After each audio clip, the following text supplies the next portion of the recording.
नमस्कार मित्रांनो, श्रद्धाच किचन मध्ये तुमचं स्वागत आहे। आज आपण बनवणार आहोत पालक चाट। चला तर तुमचं जास्त वेळ न घेता आपण डायरेक्ट वळूयात चाट बनवण्याकडे। पालक चाट बनवण्यासाठी आपल्याला लागणार आहे 1 कप बेसन पीठ, चवीपुरतं मीठ, त्याच्यानंतर थोडीशी हळद, चिमूटभर हळद, ओवा आणि पालकाची पाने।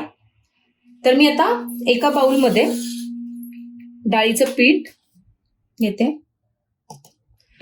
त्यामध्ये मी घालणार आहे चवीपुरतं मीठ,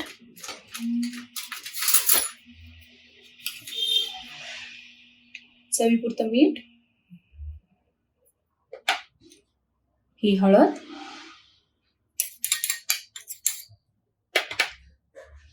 ओवा, आपण एकदा छान मिक्स करून घेऊया। आता यात मी घालणार आहे पाणी।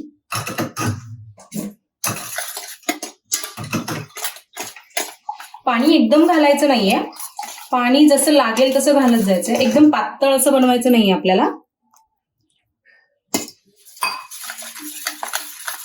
हे छान गुठळ्या नाही राहणार असं मळून घ्यायचंय, मिक्स करून घ्यायचंय।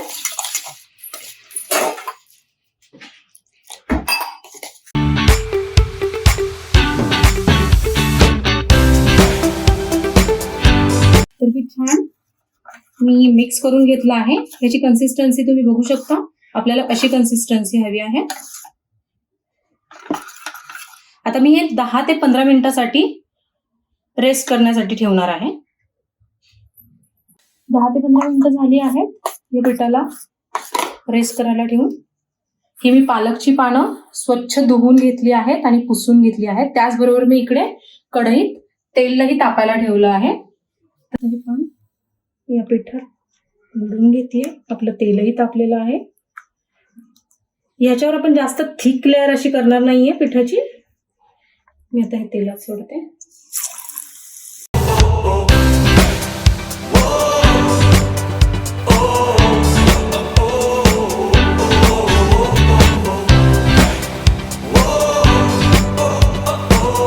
आपण चाट बनवायला सुरुवात करू।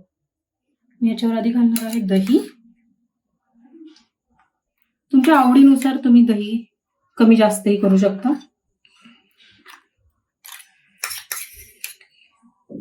मी याच्यावर थोडीशी स्प्रिंकल करणार आहे काळी मिरी, लाल मिरची पावडर, काळं मीठ, तुमच्याकडे नॉर्मल जे मीठ आहे तेही यूज करू शकता, थोडासा चाट मसाला। आता मी याच्यावर घालणार आहे पुदिन्याची बनवलेली चटणी आहे, ती घालणार आहे।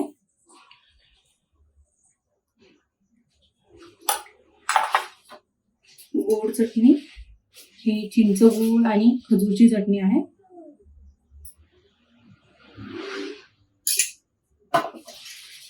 त्याच्यावर मी आता घालणार आहे थोडासा उकडलेला बटाटा। हा पण ऑप्शनल आहे, तुम्हाला आवडत असेल तर तुम्ही घालू शकता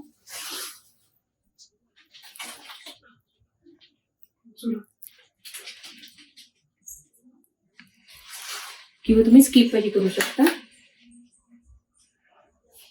याच्यावर मी घालणार आहे कांदा,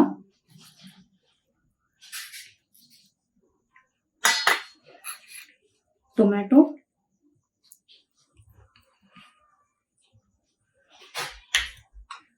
आणखी एकदा थोडीशी पुदिन्याची चटणी घालणार आहे यात, आणि गोड पाणी चिंचेचं गुळाचं। त्याच्यावर मी घालते आहे खारी बुंदी। हे मगाशी जे पीठ उरलं होतं, आपण जेव्हा पालक तळत होतो तेव्हा उरलं होतं हे, त्याचीच मी बुंदी केली आहे। थोडीशी शेव,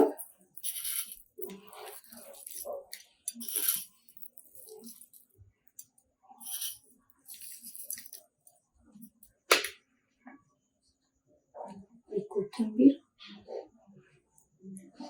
चला, आपला पालक चाट रेडी आहे।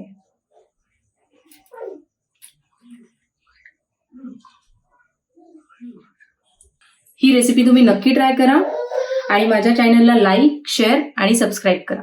थँक्यू.